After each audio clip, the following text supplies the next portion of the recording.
Hello everyone, welcome back to my channel. I hope आपको मेरी videos पसंद आ रही होंगी। आज का हमारा टॉपिक है सपोर्ट और रेजिस्टेंस। ये बहुत इजी सा कॉन्सेप्ट है, आप लोगों ने ध्यान से समझना है। ये हमारी फॉर एग्जांपल सपोर्ट है।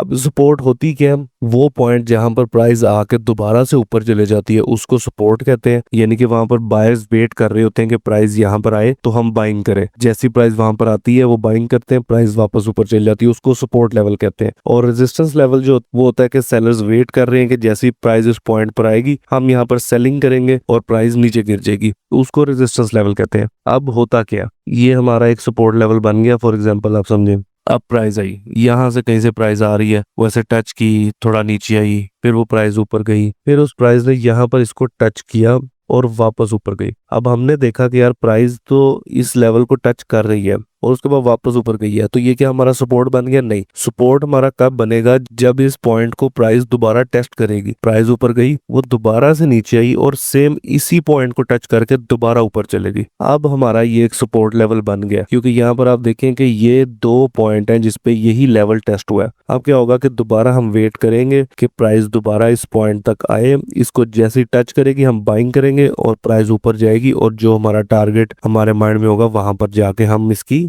सेलिंग कर देंगे। ये होता है सपोर्ट लेवल। अब आ गया रेजिस्टेंस लेवल। रेजिस्टेंस लेवल ये होता है प्राइस यहां से ऐसे आ रही है, प्राइस ने यहां पर टच किया और प्राइस ड्रॉप हो गई।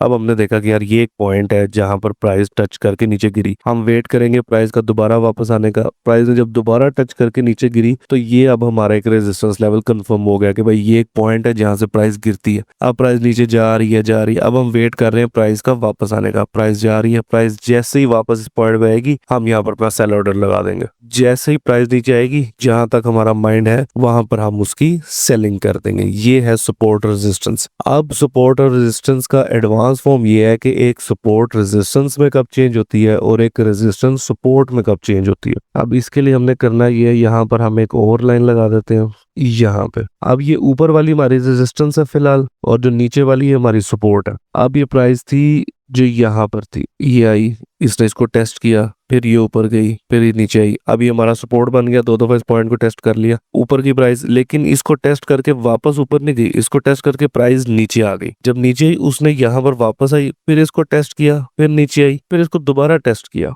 और टेस्ट करने के बाद दोबारा गिर गई। अब क्या हुआ है, अब हमारी ये जो सपोर्ट थी ना ये रेजिस्टेंस बन गई है, क्योंकि यहाँ पर एज अ सपोर्ट काम कर रही थी, लेकिन उसके बाद जब प्राइस ड्रॉप हुई तो प्राइस ने इसी पॉइंट को दोबारा दो दफा टेस्ट करके तो मार्केट गिरी। मतलब ये हमारी जो सपोर्ट थी अब ये रेजिस्टेंस में चेंज हो गई हुई है। इसके उल्टा एक रेजिस्टेंस सपोर्ट में कब चेंज होती है? ये हमारी प्राइस आ रही थी नीचे, इसने इसको टच किया, फिर नीचे गिरी, फिर टच किया, फिर नीचे गिरी। अब हमारा ये एक सपोर्ट लेवल था, लेकिन जब तीसरी दफा प्राइस आई उसने इसको ब्रेक थ्रू किया, ऊपर चलेगी। उसके बाद दोबारा नीचे आई, इसको टेस्ट किया, फिर ऊपर गई, यहाँ फिर टेस्ट किया। अब ये हमारा सपोर्ट लेवल बन गया। जो पहले हमारा रेजिस्टेंस लेवल था अब वो हमारा सपोर्ट लेवल बन गया, क्योंकि पहले प्राइस जो है यहाँ पर टच करती थी और गिरती थी, लेकिन ब्रेक थ्रू हो गया प्राइस का, ऊपर चलेगी, तो प्राइस अब इस पॉइंट को टच करके दोबारा से ऊपर चले जाती है, तो ये अब हमारा रेजिस्टेंस लेवल बन गया। ये है सपोर्ट और रेजिस्टेंस। अब मेनली हम सपोर्ट और रेजिस्टेंस को यूज कैसे करते हैं? इसका बेस्ट जो तरीका है वो ये है कि आप इसको हाइयर टाइम फ्रेम्स पे मार्क करके स्मॉलर टाइम फ्रेम्स पे देखें, वो ज्यादा स्ट्रॉन्ग होता है। इस तरह हम ये 1 मंथ वाले चार्ट पे है,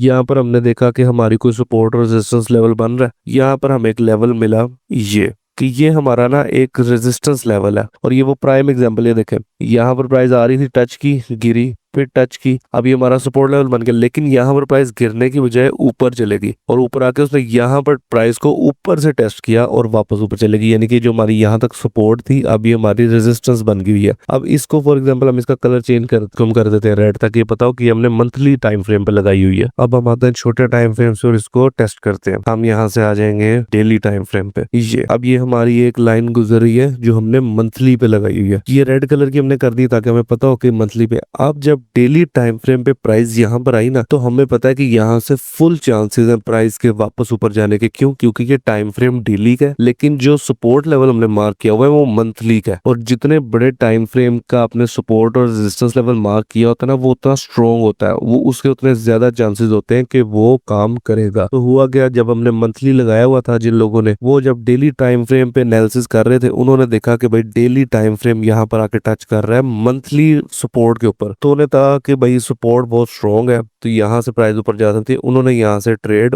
ओपन कर ली। अब जब उन्होंने ट्रेड ओपन कर ली तो उन्हें बेनिफिट कितना हुआ इसका, यहाँ से उन्होंने ट्रेड ओपन की और यहाँ तक इस वक्त उन्हें आप देख सकते हैं ये 50% का उन्हें प्रॉफिट हो चुका है। क्यों? क्योंकि उन्होंने बाइंग की थी 73,000 पे और इस वक्त प्राइस 1,10,000 तक पहुंच चुकी है। ये हमें बेनिफिट होता है बड़े लेवल पे सपोर्ट और रेजिस्टेंस मार्क करने का। इसी तरह आप बड़े टाइम फ्रेम्स पे जाकर रेजिस्टेंस को भी मार्क कर सकते हैं। ये सिंपल सी एक्सप्लेनेशन है सपोर्ट और रेजिस्टेंस की। इसके अलावा पूरी दुनिया आपको जो मर्जी मंजन बेचे कि ये सपोर्ट को ऐसे होता है, रेजिस्टेंस ऐसे होती है, वो सब झूठ है, फ्रॉड है।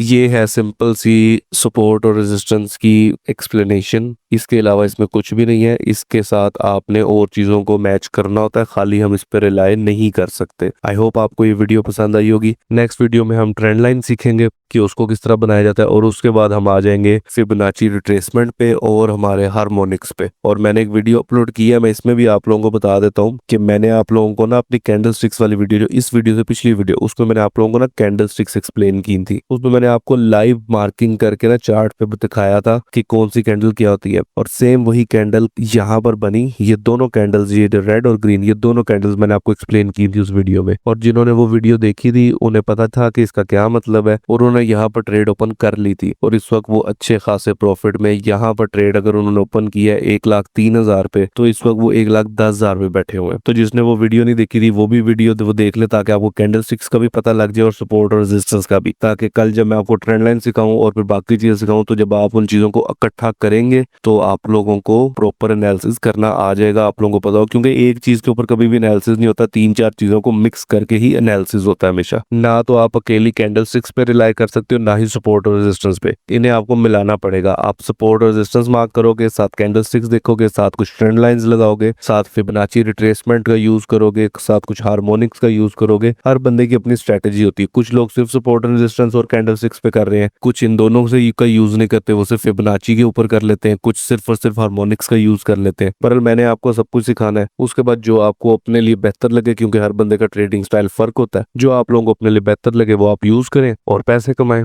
अब मिलते हैं अगली वीडियो में, तब तक के लिए बाय बाय।